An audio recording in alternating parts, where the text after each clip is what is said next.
So welcome to the 5th episode of The Window to Dubai. I have Ibrahim from the Smash Room, and he's going to talk about kind of a really unique concept. It's a little bit of workout, it's a little bit of therapy, it's really just kind of a whole unique concept that you guys are bringing to Dubai. But first, I'd like to start with you, just kind of breaking down your background and kind of how you ended up in Dubai, and kind of tell that story first before we get into the actual concept itself. Right. So thank you for having me, William. Well, we'll start from background about myself. I'm Jordanian from Palestinian origin who was born in Kuwait and raised up in Jordan. And as for many expats, I've moved to Dubai about 7 years and a half.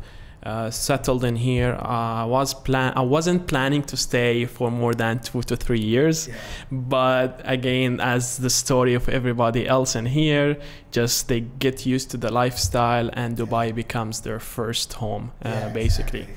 Exactly. Made Dubai my home. I've started in the automotive industry in some corporate jobs. I've covered after sales, service and parts, and then moved to sales and marketing. In the background, I've always wanted to start my own company, but I was doing some side hustles. But those side hustles were too small to be dependable on. So I had to take that step to get out of that 9 to 5 job and start my own thing. To be honest, it wasn't really that smooth. People think that, if they just want to become entrepreneurs, they want to quit their jobs or, just start a new project, things will be smooth and everything will be okay. I had 2 small businesses that did not really go well. I started a used car trading company as well. Financially, the company was doing really well, but in terms of creating systems, this is the mistake that I had, and I've learned a lot from it. The whole system was depending on myself. I was doing the ins and outs, A to Z. I did not really have the right partners as well.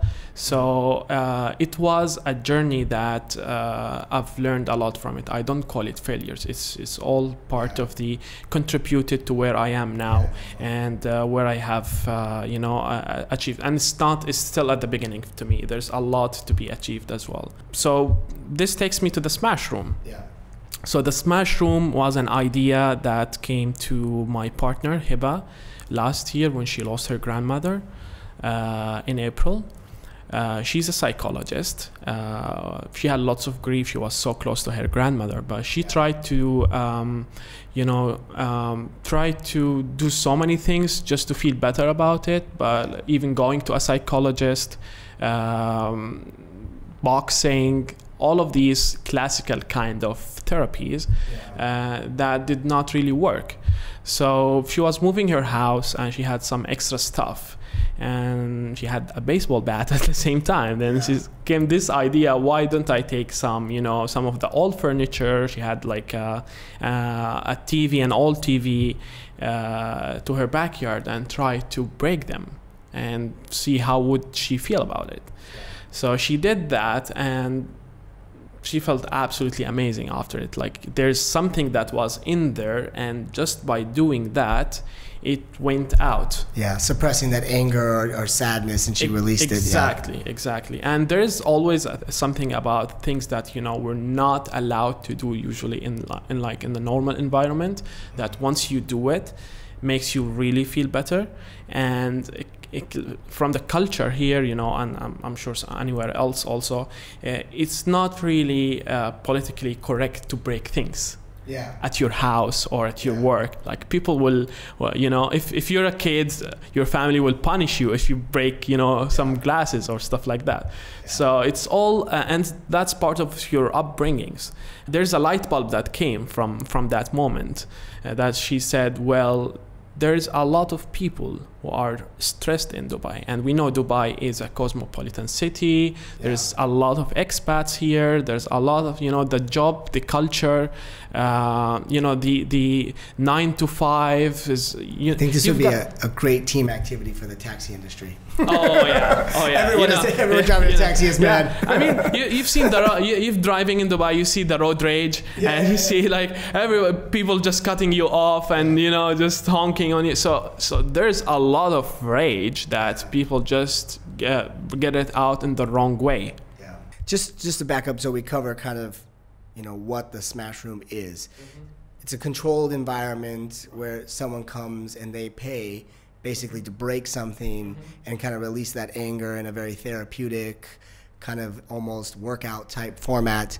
And you guys create the environment, and they just kind of pay. They can do it 1, 2, or 3 people at a time, and they kind of go into this room and they just destroy stuff.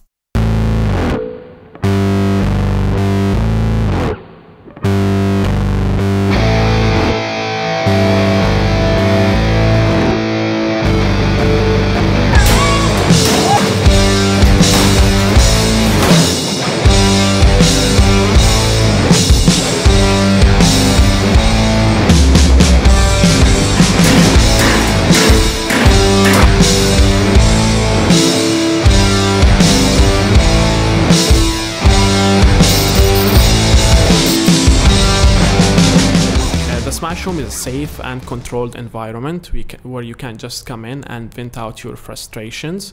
It's a judgment-free zone, so you can be as absolute self. Nobody will just judge you. Just unleash your inner whatever it is, and just get off some steam. Some people even come just for fun, try things for new things to try.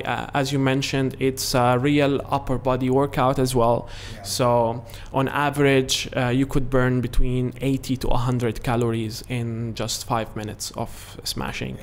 So it could be an alternative to working out. If you wanna get if you got bored of going to the gym, you could just come once a week to the Smash Room and do something different, for fun.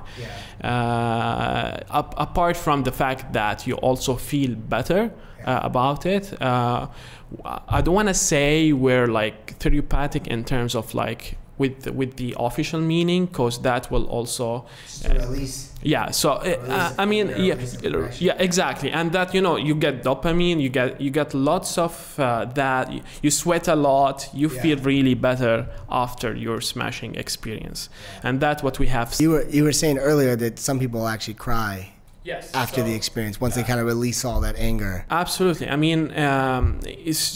I mean, I was shocked at some points. Like we had some customers that they seemed really quiet, very calm, and they go in and they just go full out. I mean, it's crazy. They just have it built up, and they're just hiding it so well. And once they finish, they're out, and we had like actually 3 to 5 customers that they came out and started crying. Female customers, and my team had to comfort them. So you got free hugs at the Smash Room as well, right? Free hugs, that's awesome. After the Smash Room, a hug, that's awesome.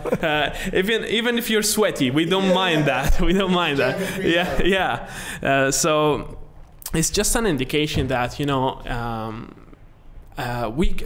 these customers are the same customers who text us next day in the morning saying, my body is sore and I feel really like in pain, but it was worth it.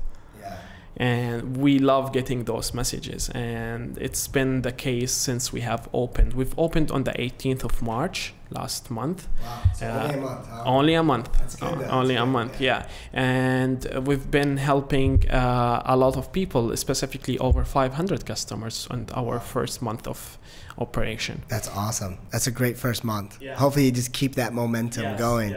Kind of just talk about, since you already kind of went into it, the marketing side, and how are people finding you? Obviously you have a website, you have Instagram. So where can people find you if you want to throw out your handles and your location, so at least people watching know where you're at? Our website is thesmashroom.com or thesmashroom.ae. Yeah, we got both. Our eyes is on the States, so guys, we have a franchise system. We're ready for the States as well. So thesmashroom.com, thesmashroom.ae is our website, and then for the across social media, we're at the Smashroom DXP, the Smashroom DXP on Twitter, Facebook, Instagram, and also Snapchat, and YouTube. Nice. So we're on the 5 main social media under the same handle. Yeah, the Smashroom DXP. Yeah. And you were saying, kind of when we just talked about the marketing side, you were saying that people are searching you and finding you on top 10 things to do in Dubai, and it's kind of like you're driving a significant amount of people finding you for stuff to do when they come to Dubai, and a lot of tourists are coming. So this was our strategy at the beginning. We set a goal that we want to be on the top things to do while in Dubai, because we know living in Dubai is a city with a high influx of tourists throughout the year. And then people always want to try new things. And the idea is so unique that we want more people to try it, and even tourists to talk about it and go back home and talk about it to their friends and their families, Expand that franchise. Yes. So we worked on the search, on the Google AdWords to place ourselves on the top things to do in Dubai. And honestly, we've been talking to each customer about how did they know about us. And a lot of them for now talks about that they did a search about things to do, new things to do in Dubai, and they found us there at the top of the list. We've got tourists from so many different nationalities. We got Chinese tourists that show us the coverage on a Chinese magazine about the Smashroom in Chinese. I swear. I mean, I saw it. I said, "Oh my God, what the hell? I mean, how?" Yeah. And then 2 days ago, we got a famous Japanese YouTuber who has like 4.5 million subscribers on YouTube, who just came to also do a video inside the Smashroom. Wow. Yeah, his videos takes over like 10 million views, something like that. Wow. Yeah. No, that's huge. That's Also, we got GCC tourists from Saudi, from Kuwait, family who's just come in here and just, So you haven't really had to reach out to social influencers. It sounds like they're finding you and wanting to come try it out, because it's like a cool new thing to do, and they want the content too. That's cool. We had at some points to say no to some people, like in terms of coverage, because we could not fit them in within the time frames, especially at the first couple of weeks. The word was really out, and we've got a lot of media coverage in terms of also classic media coverage. So we got radio, we got TV, we were on live TV on one of the most popular TV channels in the Arab world as well, radio, magazines also, and internet and social media websites. So it was really at some point people were saying, you guys are like everywhere, like what is going on, like enough. Yeah, that's awesome. But that's a great start though, it's better than waiting for people to come in and you're just sitting there with a bunch of stuff to smash and no one's smashing it, Right, exactly. I believe in 10x action. So if you want to do something, I do it 10 times so to achieve the results that we want. And this has been also a teamwork.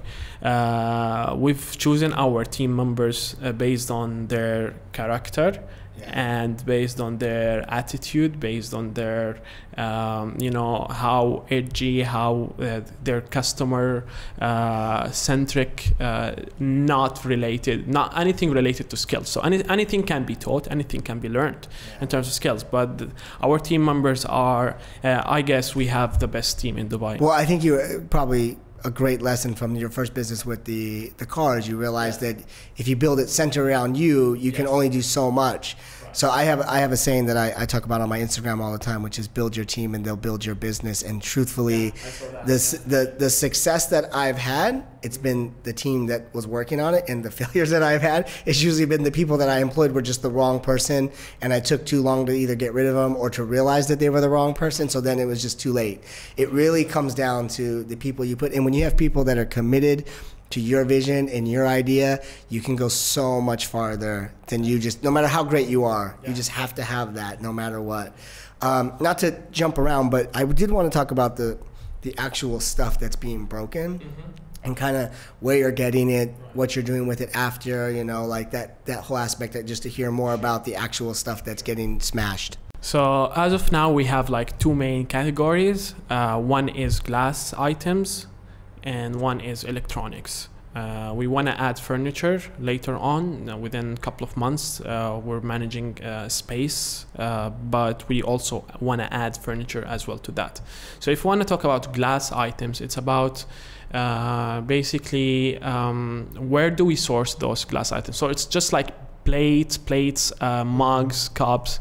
And they're wearing safety gear, right? Because I saw the video. Right. Yeah. There's a full safety gear that every customer has to wear in before they go in, and there's a helmet, there's a face shield, there's a vest. There's a full body cover, and you have to come in with also a closed-toe shoes. Otherwise, you're not admitted in. And we have also shoes inside. So if you want to also use our shoes as well. Every customer gets also a safety briefing before they go in terms of how they gonna use, how they're gonna swing, avoid, hurting their knees, stuff like that. So safety is for us is an important factor. And so is the stuff used, or are you buying it brand new, just cheaply? It's a mix. So there's, in terms of glasses, yes, there's used items that we get them from used furniture stores somewhere in other Emirates. While we also, the other source, which is like more dependable, is that there's some stock items, or what they call it, just junk, like dead stock at glass factories, that they're sitting there for years, for example, 5 years. They're just sitting there doing nothing, and they have no idea what to do with them because they might have some manufacturing problem, just small issues that they can't really sell them to retail them. And we get them off these factories and take them to the smash room. Those are new items, but basically not in a sellable kind of a situation. So when it comes to electronics, it's a bit different. So we have electronics and we have TVs as well. So TVs is a separate kind of item, that because there is a special pleasure that comes when smashing big TVs, and we have big TVs. We have like 46-inch plus TVs. That it's more rewarding, huh? Yeah, very, very, and people go for them. I don't know. There is some sentimental connection to. I think everyone's wanted to throw the remote at the TV at some point in their life, so they finally get that moment, Exactly. Now you're on your own with a big TV in a room with a baseball bat or a sledgehammer, and just go on them. So. The electronics, we have, the DVDs, for example, the receivers, they're now obsolete items now. And what I found is that there's a lot of them that are just being dumped in a junkyard or in a used furniture stores. Like they're just being thrown on the floor. And they're even polluting the environment. So what we do, we take them off them as well. We basically buy them in bulk, and then they get smashed inside the smash room. And then based on the material type, first of all, we get the metal. There's a specific metal supplier that comes in, collects all the metals to be recycled. Oh, nice. So there's a sustainability aspect. The sustainability aspect is there from the beginning. So because, as I said, these items are in there just taking space, taking energy, and even visually polluting the place, right? Because they're just rusty, dusty, and sitting there doing nothing. We take them from there and then we smash them into pieces, and then they go into recycling. And the same happens for the plastics and for the glasses. There is a separate process for each of these three types of material. That's awesome. Yeah, so we freaking care about environment. We've received lots of, people saying, you guys, what the hell are you doing? People are dying somewhere in the world. People need some TVs. It's just, guys, those TVs don't work. And they probably cost more to fix at that point. Especially the older technology gets, it doesn't even make sense to salvage it sometimes. So it's cool that you're finding a way to get rid of it and probably help, because they probably would just sit and never go away. Definitely, especially in this part of the world. Yeah, I mean, it's not everybody has that sense of environmental responsibility. So people who have those, for example, junkyards, they might just sit on them for years, just hoping that someday someone will come and buy them off them.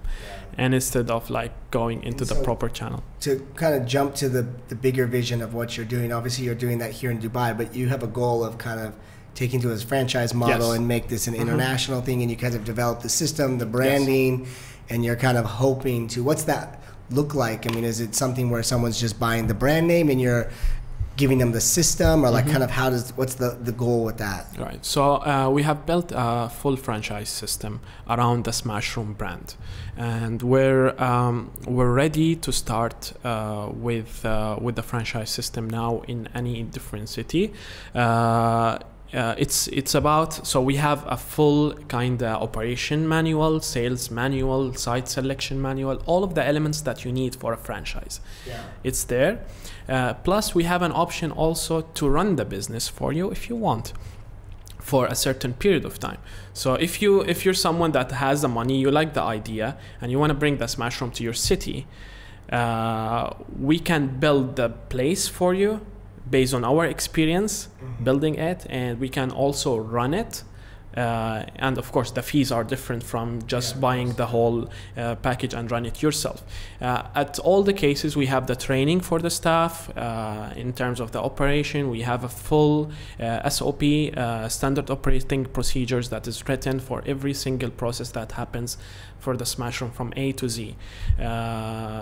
So everything will be available to the franchisee from day one in terms of information, training, and resources to make sure that it represents the brand the way it should. Yeah, and you've created some kind of cool packages. Maybe you can talk about the difference in the packages and kind of how you name them, and the difference between one person, two person, or three people kind of coming in together. Sure. Maybe you could just kind of explain that whole aspect. Sure. So we have the cheapest package is called Bring Your Box. And in this package, we just basically, you bring your own stuff to break.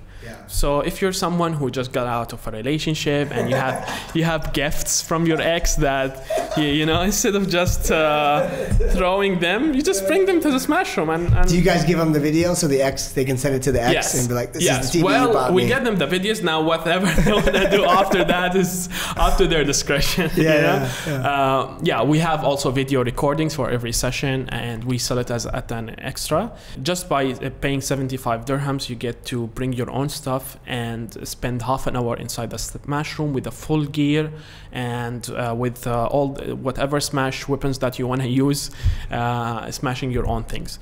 Now if we want to supply our own things, like what we mentioned, there's glasses, electronics, and TVs. The first package called the Quickie.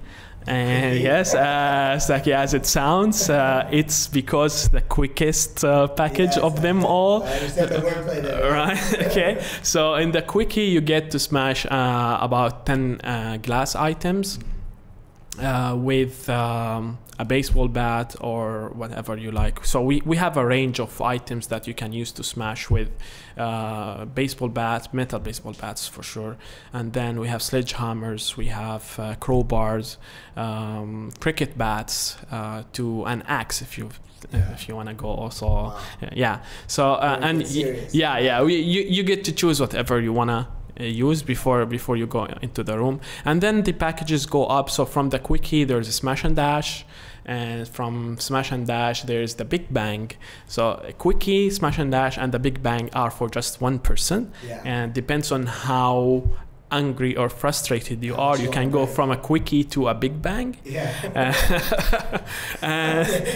Then if you're two persons, so if you're with a friend or you're a couple that you want to smash together, you want to use 2 to Tango.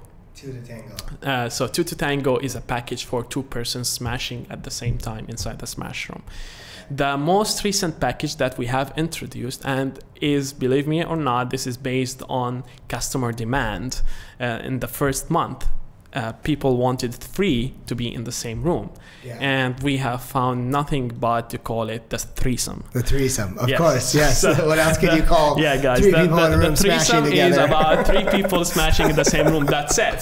What else can you call it? Yeah. No, it's the most suitable name that we can use. Yes. So yeah, in the threesome you have 3 people smashing at the same time inside the smash room. Yeah. The smash room itself, we had lots of fun working on the names, obviously. But that's marketing and branding, though. Right. That's what people are going to remember at the Right. end of the day. Yeah. And when you're trying to build that brand, that's what people are going to remember. Is Yes. that, Yeah. it's fun to do it. Definitely. Yeah, we had an inquiry from Texas in the States for the franchise, and a guy said he was planning to open his own kind of similar concept, but once he saw the smash room and he saw the sex appeal of the smash room, he thought, now, well, I would take the brand instead of building my own. Of course, yeah. And that was just 2 weeks ago. So just 2 weeks after we have opened. So all of that, our tone of voice in terms of communication. So we curse, we use, some edgy kind of words. People in Dubai are not used to this at all. Yeah. Like brands here are so conservative in terms of their communication that we're absolutely the first ones to use this kind of language, this kind of tone of voice, and what makes us also different from the rest. What do you think is the most common of the packages? Our top seller is the 2 to Tango by far. Yeah. So we've been proven to be an alternative to a date nights. Really? So far, yes. So couples comes in the smash room for date nights, and then they leave for a nice dinner after that because they've released. Don't eat and come to the smash room. That will be a big mistake. Yeah, exactly. Just smash, then go and eat whatever you want after that. Yeah. So the 2 to Tango is our biggest seller, and then we have the videos and TV. Those are add-ons that people opt in as well. Buy the video and take it with them. Right. Have a copy of them. Yeah. In terms of the single packages, we have the Smash and Dash, which is the most popular, which is the middle kind of package for one person to do. It's about 149 dirhams as well. It's very affordable in terms of like an activity that you want to do, different activity while you're in Dubai. So our pricing strategy was just to keep it as affordable as possible, at the same time also making sure that we provide the value to our customers. So again, the 2 to Tango is for 299, which is like practically 150 dirhams per person. If you look at the recreational activities in Dubai, escape the rooms, these kind of stuff, you would pay sometimes even more than that. Yeah, definitely. Nothing's cheap in Dubai. So definitely, yeah, for sure. Just waking up and getting here is expensive. Man, it's nothing. It's not cheap to run the business anyway. Exactly. No, it's not. So, everything costs money in Dubai. Yeah. You may have said it, but what location-wise, did you say where your location was in Dubai, to where people can find you, like on the map exactly? Cool. So we're a warehouse. So we're in a warehouse, but we're placed ourselves in the best location a warehouse can be in Dubai. Yeah. So we're on 195 Sukim Street. It's very easy if you're typing it on a navigation. 195 Sukim Street. Sukim is one of the most lively streets. It's like 5 minutes from Mall of the Emirates and 5 minutes from Sheikh Zayed Road. We're open 7 days a week, from 11 to 11, all days, including weekends. So you're working a lot of long hours. Yeah, we do. So let's say the morning, it's interesting the customer base that we receive throughout the day. Between the opening time 11 to 12:30, during weekdays, mostly we receive like moms. Yeah. Drop the kids off and just like, you know what? I'm gonna go break a TV real quick. All right.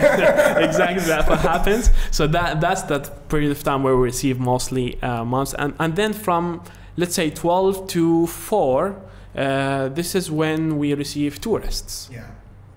So They people, woke up, yeah, exactly. out late last night. Now they're finally awake. Right. They're stumbling Yeah. out of bed. Yeah. They Exactly. Googled you, and now they're coming in. Perfect. Yeah. And then after 4, towards the closing time is when we get really busy, and this is where Dubai residents and locals just visit. After work, Right. stuff. Yeah. Yeah. Weekends. If Thursdays we have, you know, people just coming off work in their work attire, you know, and they're just, you know, in groups.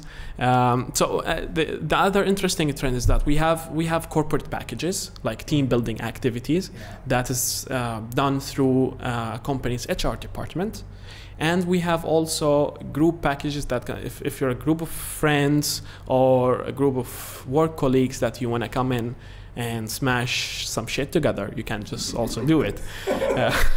We've received a lot of them. Yeah. Actually, more than a team building events. We have done a couple of birthday parties. We've done a birthday party for 25 people inside the Smash Room. Yeah. So, and it was amazing. Like, you know, college students. Yeah. That would 24, make sense. 25 College years old. students Yeah. just break stuff. Yeah. So it's really interesting to see the different kind of age groups, different kind of nationalities that we have. It's basically reflects the diversity of Dubai. We've received people from so many different nationalities. So far, we have an age restriction of 16 plus. Yeah. So if you're 16 and older, you can come to the Smash Room. But I would say from the first month, about 70% of our visitors are females and 30% are males. Yeah. Which was kind of expected, but not to this, variation. I was expecting it to be maximum 60-40, you know. Yeah. But 70% females and 30% Why do you think that males. is? Just off the top, not to overanalyze it or anything. I don't want to really overanalyze it. I think people might take this politically incorrect, but there's a lot.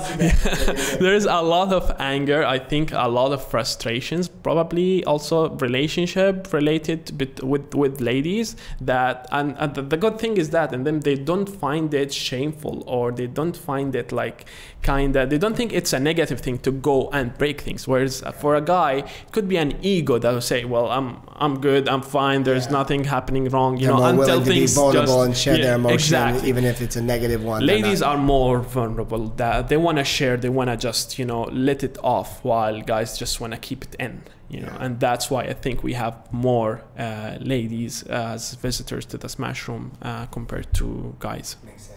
In terms of the the group packages, is that what we want to focus on now.